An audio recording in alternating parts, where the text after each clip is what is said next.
Tony Clark might be on the naughty list, folks, because he's been up to some wacky behavior. What's up, everybody? Welcome into Bad for Baseball. I'm your host, Nicholas Blaylock, joined alongside Adam Peddle. Usually, we just talk stats, ball, talking about what's going on the field.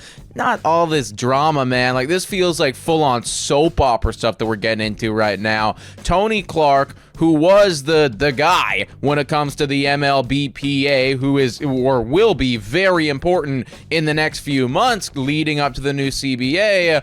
Well, there's some drama surrounding him because apparently he could not keep it in his pants with not only an employee and somebody that he works with, somebody in his organization, but also his brother's wife. That is what has transpired here. His sister-in-law, this guy right here, Tony Clark, decided that he's going to have sex with her, and people are not happy about that because she works with him, and also it's just freaking weird. So we're going to talk about it, but, and then also I guess we're going to talk about the CBA as a whole because that's coming up, and this is going to play into that. So just overall thoughts on Tony Clark resigning because he fucked his brother's wife and also person that he works with.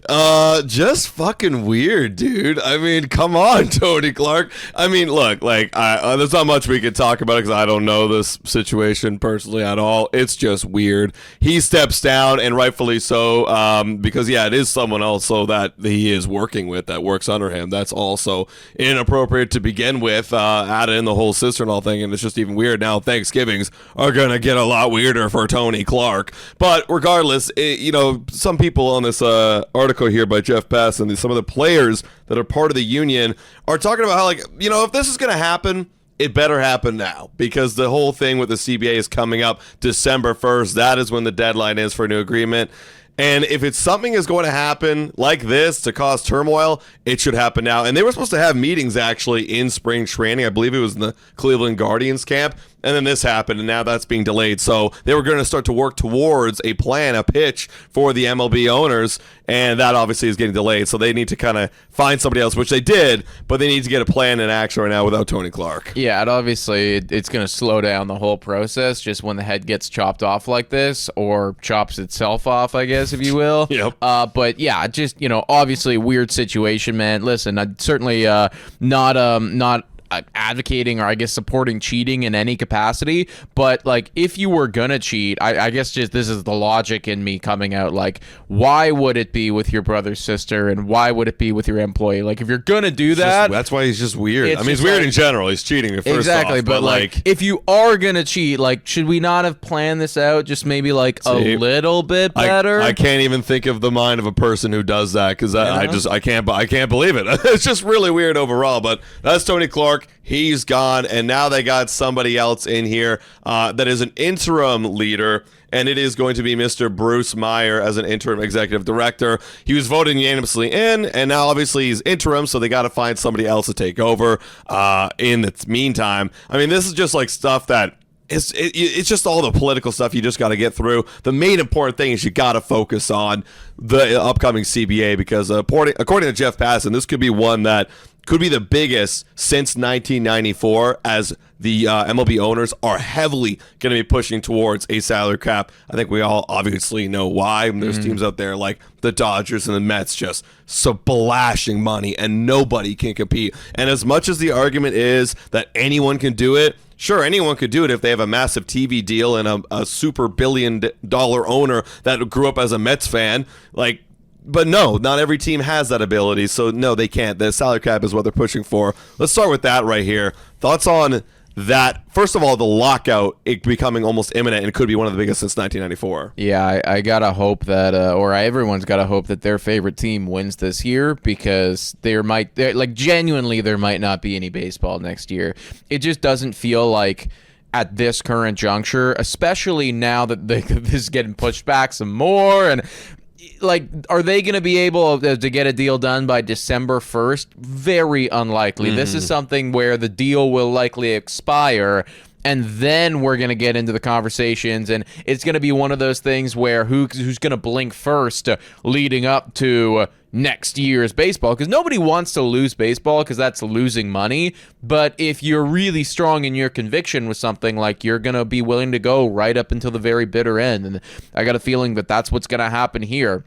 Looking over at the 1994 one, this is a lockout that transpired over 232 days. So let's do some quick math right here. Let's say, for instance, that ticker, that timer, starts on December 1st, 232 days right there. Well, there's 4 months, December, January, February, and March, leading up to baseball. That's 120 days right there. You're still tacking on an additional 120 days after that, if what Jeff Passan is saying is true, and that this is going to be a similar level lockout to what we saw back then. So you basically lose the whole baseball season if that was to happen again starting on December 1st. Yeah, it doesn't give me a lot of hope right now. But although a lot of people have been arguing that, like, this whole, like, Tony Clark thing could slow down the momentum. I don't think that would be the case. Like, slow down the momentum for the players about, like,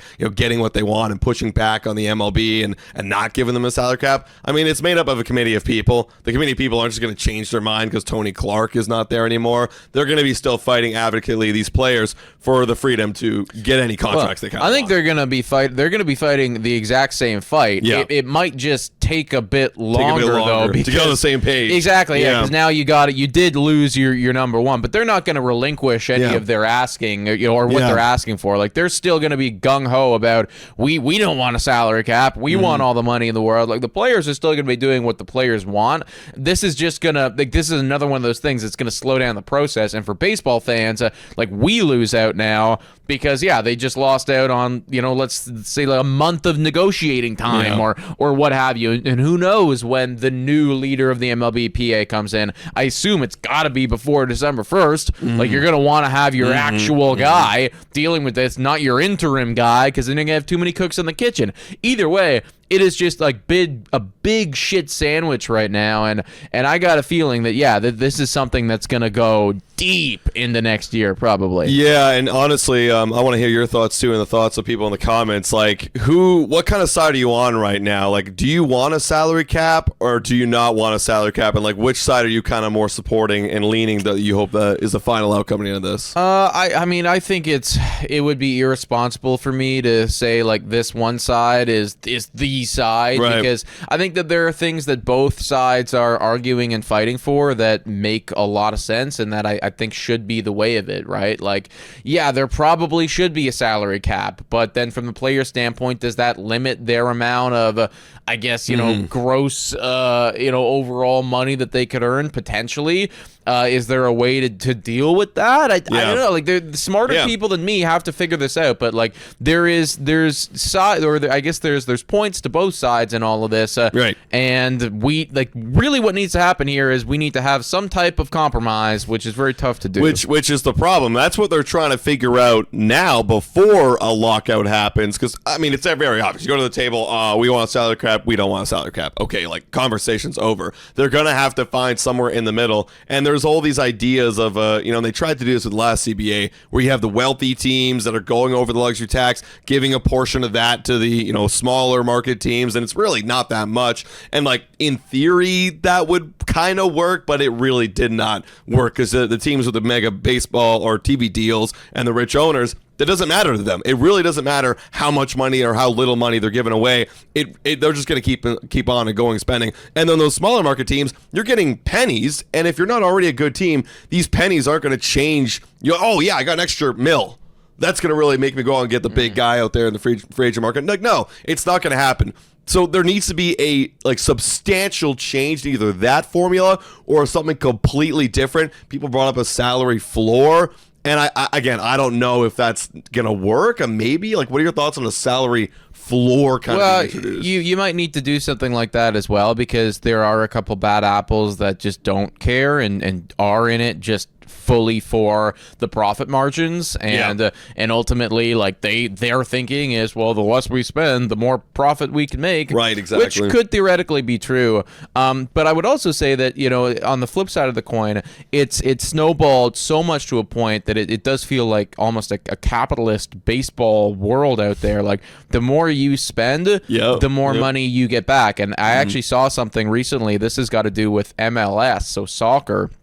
Inter Miami is the team that went out and signed Lionel Messi a few years ago. They signed him, I think it was 3 or 4 years ago, and they've since signing him have quadrupled in value. Their team has quadrupled in value, and they've now, like, they're the most expensive team in all of the MLS and everything. But now it's a snowball effect because, like, now they're spending more money and what have you. It's like the Ohtani effect for the Dodgers. Exactly. Because you got a guy like that changes things. It changes things, right? And they've also won the league in that time with Messi as well, and obviously the Dodgers have too. But now that the Dodgers have got that taste, they're making it so much more difficult in terms of a barrier for entry for any other team, because their whole model is, well, we're going to keep spending, but we're going to keep making. So we're going to make it so nobody else can possibly outspend us because we want to keep making. So you have that side of the coin, and you also have the other side of the coin, which is kind of this side of the coin. What the Dodgers are doing is further hammering the point home for the other owners, where it's like, well, we don't want to spend any money because we're never going to possibly be able to compete with them, which actually does make sense right now because, you start spending a little bit of money, that's great, but you're never going to compete with them, so why even bother? So then don't spend any money at all. Pocket it. And then just, exactly, right? Pocket so it. What's happening right now, you're having I guess the differentiation factor between the top 1% and the bottom 1%, just like real life, it is growing bigger and bigger and bigger. And so they do need to figure out a way to probably cap the top and then, bottom out the floor. Yeah, and the whole thing of a salary cap, and like it needs to be something different than that because, players aren't going to go from where they have been the last few off seasons, where it's like we can get endless amount of money. I can get $60 million per year. That's the problem. I can get all this money. Yeah. Why would I give up all of that leverage and go all the way back? Especially, Tarek Skubal's on the committee. Well, that's, you know what I mean? Like, this is the type of shit, though, that it's just impossible. How could you possibly negotiate with these people right now? Like, Tarek Skubal is one of the prime individuals, like, for the player committee. There's a reason why. He is set to destroy the starting pitching, money, contract, financial situation, and the LA Dodgers are going to give that guy $600 million. What? I don't know what it is. We don't even know what it could be because it could smash. It could smash everything, right? Because every year we come in, it's like, oh, it's going to be this much amount for this guy. Like Kyle Tucker's going to be this amount of much, like $40 million. No, it's $60 million per year. And that guy is way better than Kyle fucking Tucker, right? So it's just like, I don't know what it could be, and if he's on the committee making these decisions, like, of course I don't want a salary cap. I'm literally I'm shooting myself up. I'm killing $200 million for myself if I do a salary cap. So I just don't know how these two sides can possibly negotiate or compromise with one another, because it's just, there's so much value on both angles, right? It's going to be really tough, guys. It's going to be really tough. And that's why we're going to be probably covering it a lot come December here on Bad for Baseball. Guys, let us know your thoughts, comments down below. Before we go away, actually, I want to flash over to Polymarket that apparently, and I mean, I'd be smashing the no here, it is 50% chance that they'll have a new MLB CBA by December 1st. Not a chance. Yeah, and I don't really understand that either. Like, somebody explain in the comments down below how Polymarket works, because when you click into this, it says a 7% chance. Yeah. Maybe it's a 7% growth margin. Maybe. I don't know. We haven't really figured it out, everybody. But either way, that to me feels like a pretty strong investment. I don't see any reality where they're going to have a new CBA by December 1st. Not at all, guys. But hit that like button, smash that subscribe button, and we'll catch you next time. Cheers.